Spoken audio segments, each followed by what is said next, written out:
In the wake of the Snowden disclosures, the prevailing view is that the government is sweeping up all of our communications. That is not true.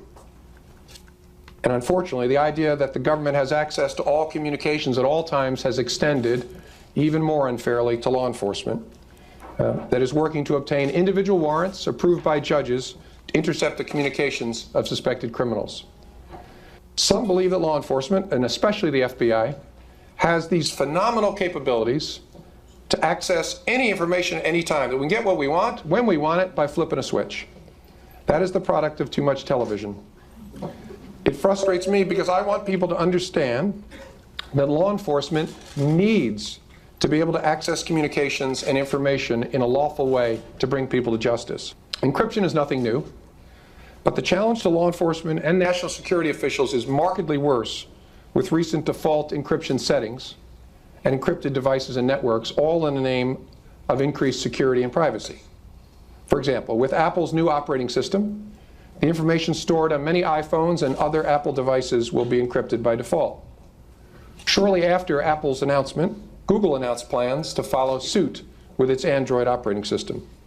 This means that the companies themselves will not be able to unlock phones, laptops, and tablets to reveal photos or documents or email or stored texts or recordings in those instruments.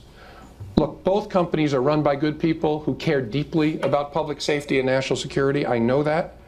And they're responding to a market demand that they perceive.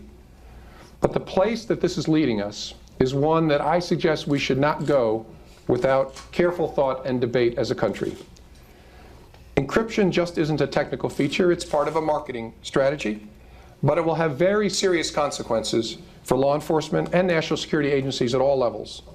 Sophisticated criminals will come to count on these means of evading detection.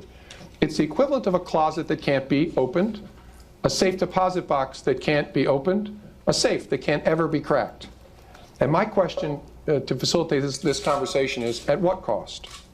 We're seeing more and more where we believe significant evidence is on that phone or on that laptop and we can't crack the password.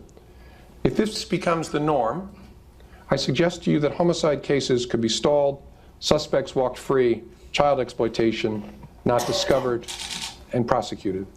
Justice may be denied because of a locked phone or an encrypted device.